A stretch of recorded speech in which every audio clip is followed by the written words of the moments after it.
Alrighty, we're back here with part 3 of the pneumatic joint project for weeks 9 and 10 of the, or 8 and 9 of the Stellar Robotics CAD class. Actually, I don't remember which week numbers they are. Anyways, we're doing a pneumatic joint project here. This is part 3. So, last time we modeled all the brackets. I closed a few things here. But we modeled all the brackets that we needed, the pieces of structural tubing. We put these bushings in. Right now we're ready to model the standoff that goes in between these two brackets and provides the pivoting axle for these two bushings and this rotating mechanism. So we're going to do that right now. We'll drop into the assembly, then we'll stick everything into a larger assembly, and we'll kind of look at how it's going to move. So let's measure the distance between these two, which I think we know it already. Should be 1 3/8. Yep. So we're going to model a 3/8 inch diameter aluminum standoff with that's 1 3/8 inch long and has 1032 tapped holes on either side. So let's create a new part. This will be a standard. I just double click on that. Create a circle that's 0.375 inches in diameter. Finish the sketch. Extrude. Once again, 1.375 inches long. Then I'm going to click this symmetric one just so it's centered. Like I said, best practice to do that. Click OK. Create a sketch on the end. Place a center point. Finish the sketch. Create the hole. Let's go to the threaded holes. Wait for it to load.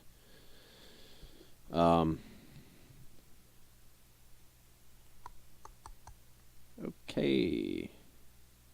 So this will be a number 10. And it will be a 1032.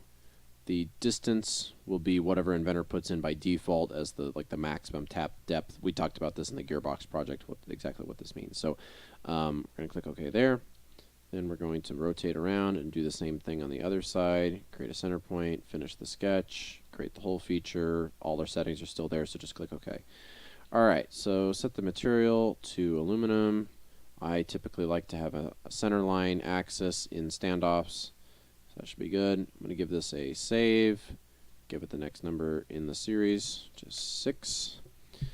Alright, so let's drop that part into this assembly. Put it right here. So place component, standoff, rotate once by the y-axis so it's facing horizontally. Then we're going to constrain the center line to this hole. Then we need to constrain one of the ends of the standoffs to the inside of the plate. So I'm going to press escape, get out of the constraint tool, drag this over so I can actually get to this. Then go back into the constraint tool, pick the end of the standoff, and go to the inside of the bracket. So click apply. Now we know that because this is the same length as the distance between these two brackets, it'll be lined up on this side as well. You need to make sure that this is not modeled longer than it should be or shorter than it should be, so that there's a gap.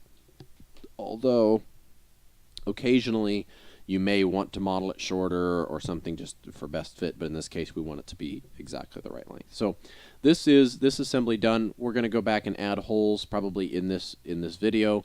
But before we do that, let's throw all this. Let's throw this part. Let's throw this part, and let's throw the air cylinder all in one assembly so we can look at how everything moves. So let's create a new standard assembly. Let's go F6 to go to the home view, place component. Did a little loop here at the end, but that's okay. Alright, so we're going to place this assembly first, and we're going to ground this at the origin because this is kind of the base that doesn't move. Okay, so this doesn't move, which is what we want. So now we're going to bring our mechanism in here. We're going to mount it to this. We're going to constrain it to this standoff. So place component. This here is our mechanism with the bushings. We're going to open that. Now we want this to start vertically, so I'm going to go ahead and rotate it once by the x-axis. It's rotating the opposite direction, so we just got to do it 2 more times to flip it around. And then press escape. So let's constrain the center line of this bushing to the center line of this standoff and click apply. Now we need to get to the end of one of these bushings, and I just rotated it. That'll be okay. Okay, so then we want to have the inside of this bushing on the inside of this bracket here. So let's constrain this, use a mate, and go like that.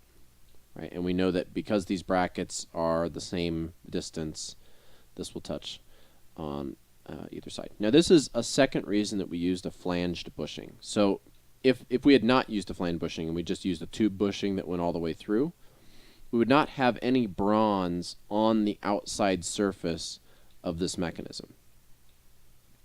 And essentially what this does is the flange of this bushing acts like a thrust bearing. So this outside surface, this front face, not the rim, but the front face of the bushing rubs on the inside of this aluminum bracket. And basically the bronze is lubricated, the bronze is kind of slippery, the bronze acts as a nice bearing surface. So this, using a flange bearing in this application is actually a really good thing. So, and then ideally you don't want this all to be squeezed tight, so you want the standoff to be the right length so that when you tighten down the screws here and here to the standoff, it doesn't squeeze this mechanism so tight that it can't rotate. Alright, so this can obviously still rotate, and we're going to let it do that. We're not going to put any kind of constraints on this to prevent this, because the air cylinder, once we put it in here, will lock this in place. So let's grab the air cylinder real quick. The air cylinder assembly that we created, which will be assembly 1. Going to open that. We're going to rotate this once by the y-axis so that the clevis is at this end and the back end of the cylinder is at that end. So we're going to place that down, press escape. Alright, so let's constrain this centerline axis to these holes. So constraint tool using, I pressed C to activate that, constrain that to one of those holes. Now let's constrain the center line of the clevis to one of these holes. Click apply. So now we have one more constraint we're going to need, and the cylinder can, slide side to side, which is not what we want. We want it centered right in the middle. And we're going to have some spacers or something in here to keep this from being able to do this while it's operating. In a lot of cases that it really wouldn't be bad, and actually on a robot, as long as there wasn't something like really right next to this that we were worried about it hitting, I would be okay with it being able to move back and forth.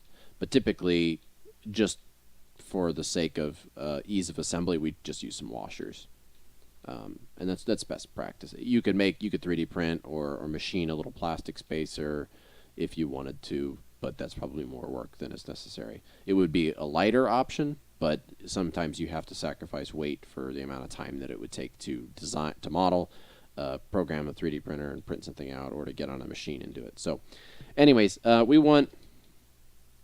this is fairly easy to do because we have a center line of the cylinder. Basically, we can offset the center line of the cylinder from this flat face of the tube by half the thickness of the tube, and then we know it'll be in the middle. So if we constrain the center line of the cylinder to the side face, obviously if we look at it from the end, the center line of the cylinder is lined up on the side face of the tube.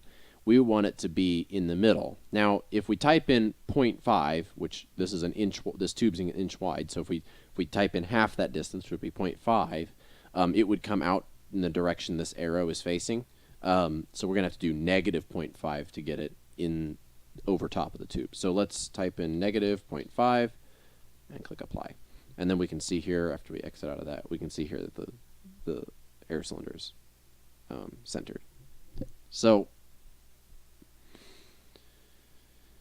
you can see here, this is where the interferences would be if we had not gone to all that work in the last video to model this bracket in the correct way to make sure that it would clear this air cylinder. And as you can see, this here is the lowest point that the air cylinder will be. As it rotates up, the air cylinder is going to come up slightly. I mean, it's not going to come up a lot, but it's going to come up a little bit, and then it's going to come back down to the same position. It's never going to go lower than this. So the bottom part of this air cylinder, right in here, will never interfere with this part of the bracket. But we've got this kind of arc up the top so that the air cylinder can rotate as far as it needs to. It won't. Once again, it won't rotate much, but it can rotate as far as it needs to with this model the way it is. So now we can't move this mechanism, right? If we open the air cylinder model, we can move this piston clevis rod end thing. However, we cannot move it here, and this is the way that Inventor handles assemblies. basically an assembly is treated as kind of a monolithic unit that doesn't ever move internally by default. Now, there is an option which allows you to allow sub-assemblies in a higher level assembly like this to move as they would inside themselves, right? So inside of this assembly, this can move, but when this assembly here is placed into a larger assembly, it's locked down and it can't move. And the reason they do that is to save processing power, just basically so that Inventor doesn't need, in this particular assembly here, Inventor doesn't need to worry about what position or what constraints are inside of this assembly. It just needs to worry about what position all these parts are in. However, if we right-click on this part or this assembly, we go down to where it says flexible, we check that, right? It's checked now. Now we can move this. And we can see, now that the mechanism rotates, now, like I said before, the rod of the cylinder, because the cylinder is modeled as a solid piece, this rod doesn't extend, right? In the real cylinder, the rod would extend. But the clevis is sufficient to represent what's going on. So there's a gap here, but in real life, that wouldn't be there. So, and you could, like I said, if you put in considerable effort, you could make this work the way that it should if you modeled this rod as a separate part and put this in the assembly, but it's just not worth it for the FRC build season. So you can see here, the cylinder can extend, and it folds the mechanism down, nice 90 degrees, just like we wanted. Everything works out great. We should make sure that, yeah, this corner here, we don't want it to hit this angled surface, but it doesn't look like we're anywhere close. So everything's good, everything's happy. And you can see on this end, as the cylinder extends, you see how the cylinder lifts up a little bit and comes back down. Like I said, it's very slight. On some mechanisms, it might be quite a bit more significant than that, but on this particular mechanism, it's very slight. So we know that we're not having any interferences on this end. So let's start adding holes. Let's start modeling holes. Let's put all the mounting holes in and everything. Let's put fillets in and kind of finalize each of these brackets. So what we're going to do is we're going to go through these three brackets. We got three brackets. This one, and this one. We're going to go through. We're going to put all the holes in. We're going to round all the corners and make everything look nice. And then we're going to come back to the tubes and we're going to put all the holes in the tubes. So let's give this a save real quick. Save this, and I'm not going to give this assembly the number, because this is the top level assembly. So typically like the full robot assembly in the case of a build season just gets called SR18. Next year it'll be SR19, and then just ASSY, right, for assembly. And that's the top level assembly. And then sub assemblies get numbers like 1, 2, 3, 4. So we're just going to do that. Stellar Robotics 18 CAD class pneumatic joint assembly. All right, so let's drag this over. You can click and drag on these tabs and move them around if you want to, but so I typically like my top level assembly to be all the way at the left, just so that I know where to click if I want to go to top level. So let's not start there. Let's start here. All right, so let's start with this bracket here. Let's add the holes, round the corners, and we're not going to bother adding any lightning features to this. So let's open this. All right, so I'm going to create a sketch. We're going to create a center point here, and we're going to pattern. We're going to create a hole, and then we're going to pattern the hole. And actually, we're going to start at this end. So, no, we're not. We're going to start at this end. Okay, so project geometry, turn on construction geometry, same kind of thing as we've done before. We want to center a hole off the end of something, kind of like we did on the mechanism for the mechanism tube for the bushing hole. So, project the end of that, create a line. It's going to be 1/2 inch off the end, which is half the width of the tubing. Create a point there. Now we're going to finish the sketch. We're going to create a hole. And we're going to, distance should be through all. It'll be a normal hole. This is going to be 0.196. This is the hole size that you use for a 3/16 rivet. That's just what it is. So click OK. Now we're going to use the pattern feature, which is going to be this guy right here. right smack in the middle of the ribbon, right at the top. Click rectangular pattern. Okay, so we want to click the feature that we want to pattern, which in this case is the hole, and it's highlighted by these weird dotted lines. So then click the arrow beside direction 1 and pick the direction that you want to pattern in. In this case, it's going to be horizontally, so we'll just pick a horizontal line, right?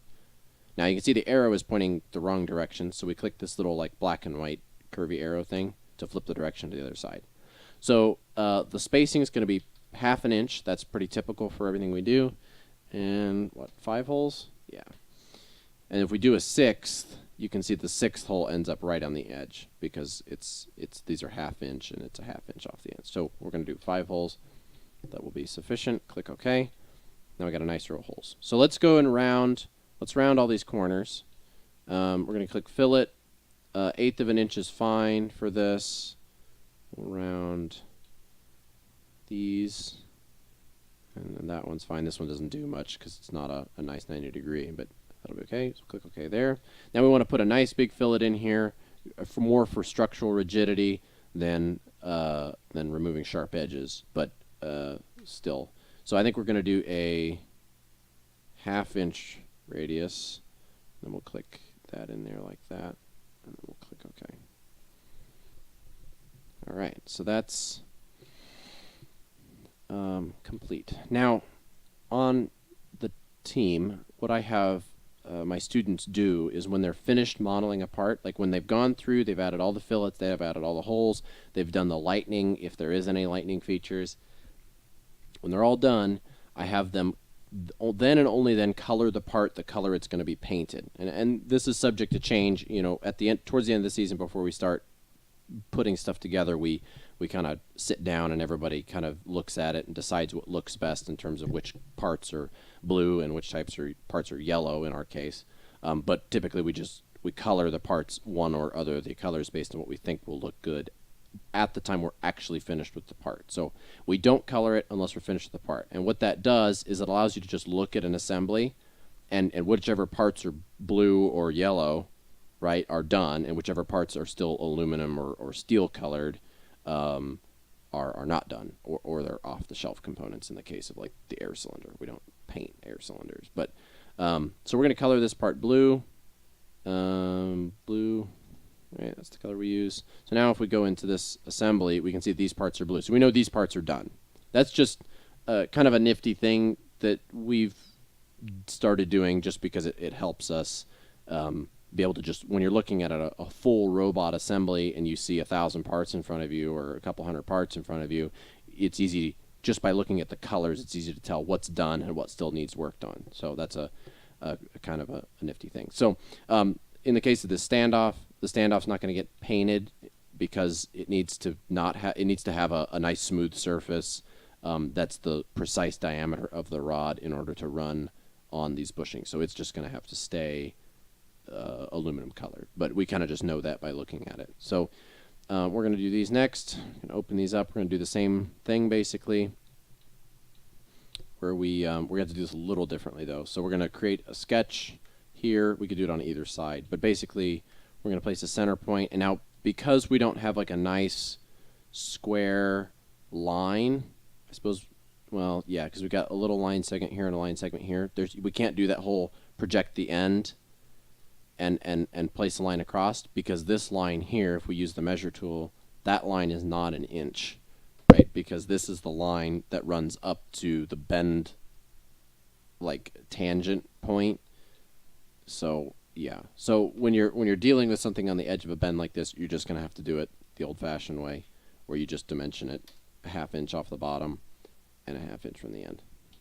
And really, you can do this. Oops, nope, made a typo again. Okay, 1/2 inch. Really, you can do this on the other part if you wanted to. If this is easier for you, this is a perfectly fine way to do it. I just choose it to do it the other way. If I can do something with geometry, I typically do it with geometry rather than doing it with constraints. That's just what feels best to me because it looks more visual and it gets a lot less dimensions and less constraints I have to deal with. But that's just a personal choice. This is probably a more common way of doing it.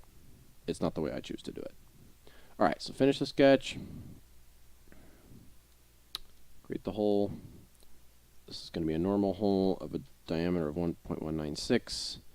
and then we're going to pattern this. Now we're going to do something a little special here, I think, just to have a discussion. So 0.5, we're going to do 3. All right, now this is not a lot, right?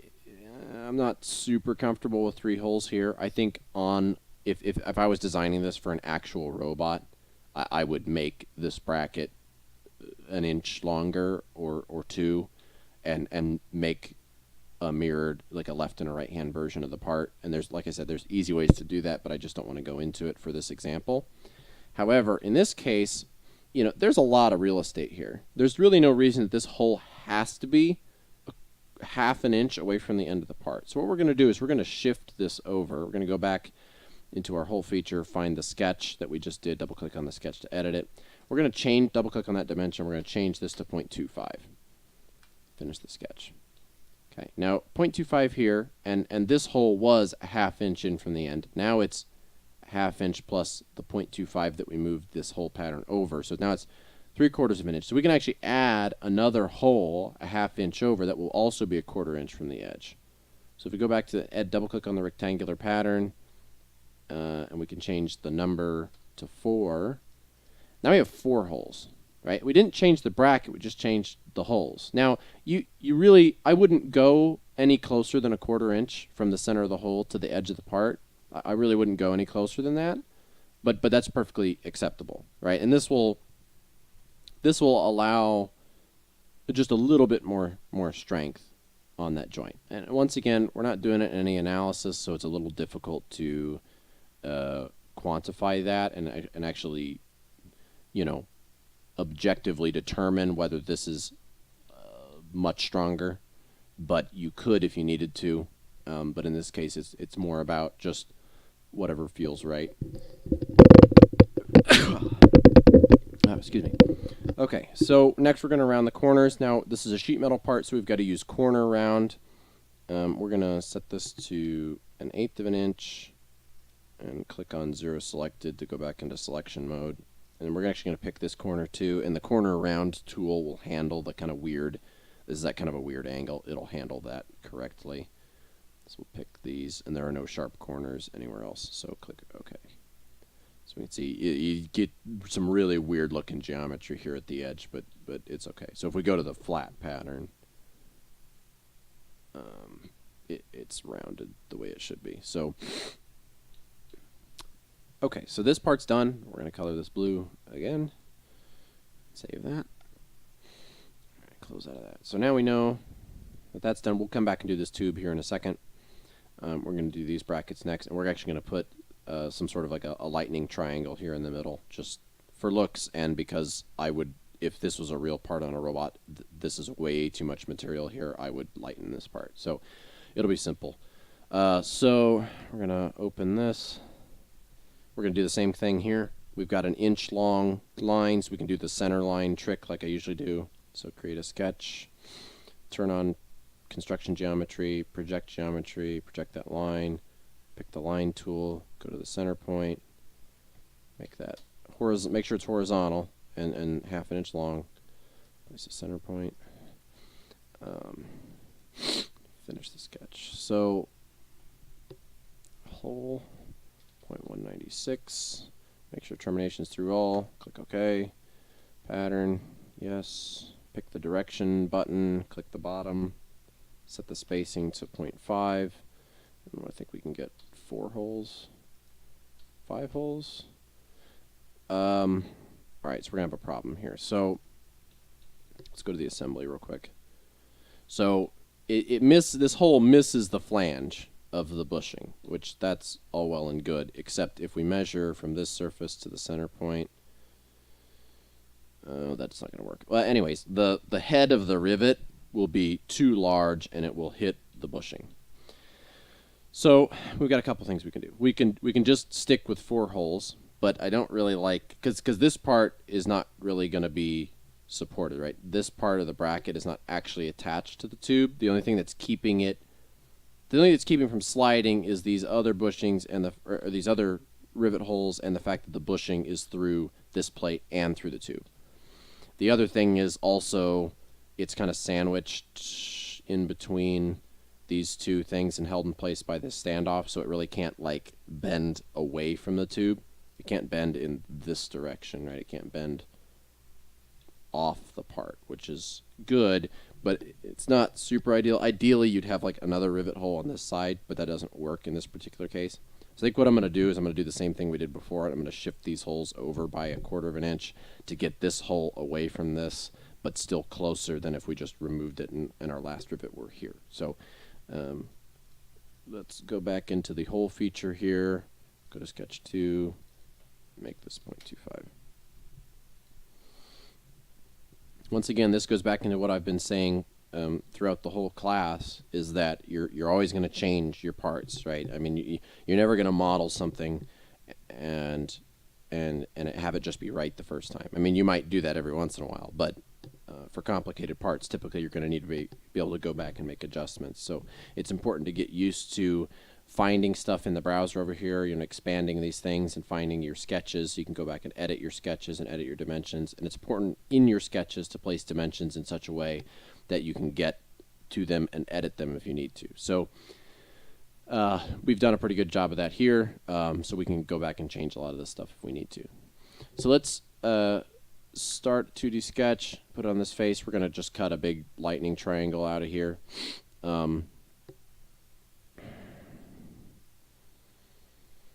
Yeah, so let's turn on construction geometry. Let's project this. Let's project this line and this line. All right, so let's attach a line across here. All right, this represents like the top of the tube. We don't want our lightning to go below this. We're going to go right up to this. So it's going to be a triangle. I think what we're going to do is we're going to have like an arc here and then a shape like this, because this, yeah, well, you'll see. All right, so we're going to use an arc. Start the center point. We're going to do one of those, right? So this will be kind of like the top of the triangle. So then construction geometry is still turned off. We're going to attach the line here to this line. Same thing on the other side. Attach to the end of the arc, attach to that line, and then connect these two endpoints with a line. Okay, so now we want these lines to be parallel with the sides of this part here. So we're going to click the parallel constraint, click the line, click the outside, click the line, click the outside. Now we're going to use the dimension tool to dimension a distance between these two.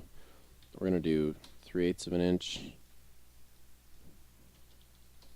Yeah, and then here we're going to set this to be 0.375, which is the same radius as this arc, so it looks visually pleasing, and we know there's enough material there that it should be strong. And there's going to be some pretty aggressive radiuses in here too, which will help smooth this all out. So finish the sketch, extrude, cut, distance extents will be through all. Click OK. All right, so now let's put some pretty aggressive fillets in here. This part could be modeled using sheet metal, but because it doesn't have any bends, it's not super necessary. You could do it either way. All right, so go to fillet. We're going to click all these corners. So that's 1/8 of an inch. That's not big enough. I want to go bigger than that. So let's adjust this dimension here, make this 1/4 of an inch. See, it just leaves a little bit, but it looks pretty good. So let's do that. I like that. That looks good. All right, so now let's go and let's add 1/8 inch fillets. We'll add an 1/8 inch fillet here too. This really doesn't need to be much. We'll just do that. So click the fillet tool. Oops. Click the fillet tool. Go around. And we're going to change this to 0.125. Alright, so that looks pretty good. Yeah, we'll set the appearance to blue because it's done. Close out of that. We don't need that open anymore. Right, so that's better. And so we took out a lot of weight and really didn't remove any strength. So now let's add holes in this tube. Now I'm going to go into something that's pretty useful, however is kind of dangerous to use. So I'm done, right? I'm adding these holes very last. right? I've gone through and I've modeled my whole robot. I know that everything on the robot is the way that I want it to be, except that there's no mounting holes. All right, this is important because I'm going to go in and I'm going to add the mounting holes, and if something changes significantly after I add the mounting holes, I'm going to cause myself a significant amount of trouble. So I'm going to do this, and then I'm going to explain a little bit about what the issues of doing it this way is. However, this will save you a ton of time, so it's typically worth it. You just want to make sure that you're doing this very, very last in your design process. If you're not doing this very, very last, you're going to shoot yourself in the foot later, because you're going to have to go back and remodel stuff, or go in and edit sketches in a really annoying way. So I'm going to give this a save. All right, so I'm going to double click on this part. If I have this part open, right, and then I go back to this assembly and I double click on it, it'll like pull the part up in its own tab, which is not what I want. So close the tab, make sure the part's not open, double click on it so it's here in the assembly. So if I create a sketch, so I'm editing the part, and you can see I'm editing the part, you can see it's in the assembly, but it's here on its own. So if I edit the part, or if I'm editing the part, if I create a sketch on the side of the part, basically I want holes where all these other holes are.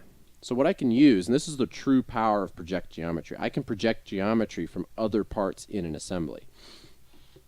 So if I turn on construction geometry, which is typically a good idea in this case, click project geometry, and I can project each one of these holes. I could also do what I just did there, and I could click on the face and project everything. I typically like to only have the holes. It takes a little bit of extra time to click each one, but it's less of a mess, and as I'm going to talk about in a bit, it may save you trouble down the road. So, all right, now that I've created those, I need center points in each one of these. Now I could create a hole here, I could create a center point here, create a hole, and then pattern the hole like we did for the brackets. However, typically in this case, it's easier just to click the point tool and click on each one of these center lines. If you have a lot of holes, like 100, you might want to pattern it if you can. But in this case, there's a few, I mean, there's less than 20, less than 30, whatever. Just go down and click on each one. It doesn't take long. So now, finish the sketch, create a hole feature. The diameter is going to be 0.196, right? 0.196. The termination is going to be through all because we want it to go through both. We know that the holes are lined up on either side, so go through both sides. And finish the sketch. Okay, and now we've got holes to go through both sides. We don't usually model rivets in the holes because that would take way too long, but you could if you wanted to. So this tubing is done. So I'm going to open this, set the material to, or the appearance to blue, close out of it. Now you'll see we've got like fillets here on the brackets, but the end of the tube is sharp. And that's just because of the way the tube is cut. Normally you would kind of round this edge just slightly with a file manually. So we don't typically model radiuses on the parts like that. We just round those corners during the manufacturing steps. Okay, and like I said before, this standoff here is not going to get colored, so that's done. Excuse me. Allergies this time of year. All right, so we're going to do the same thing here. So we're going to double click on this part. We're going to create a sketch on the side of the part. We're going to turn on construction geometry. We're going to click project geometry. We're going to go down and pick each one of these holes. We're going to get the point tool. We're going to click on the center point of each one of these holes. Remember, we're clicking when there's a green dot. If there's not a green dot, don't click, because you'll end up with holes floating off at weird positions. So finish the sketch. Click the hole tool. We want the diameter to be 0.196. Termination will be through all. That should be good. Okay, so return. All right, so 1 second. All right. Okay, so let's open this and give this blue color. Save it. Go to our assembly. You know, and maybe this part would be yellow and this part would be blue, or this part would be blue and this bracket would be yellow. You know, it's just we would decide that during the season. But okay, so that's about all there is to that. As with the gearbox project, I'm going to make a video where we go in and add fasteners to this, but this here is the most important base part of the assembly. This is the real crucial part. This shows the design process start to finish. When you assemble this, you'd put rivets in, and it would hold everything together, and then you would have a pneumatically actuated joint. So next video, we're going to add the fasteners. Thank you for watching.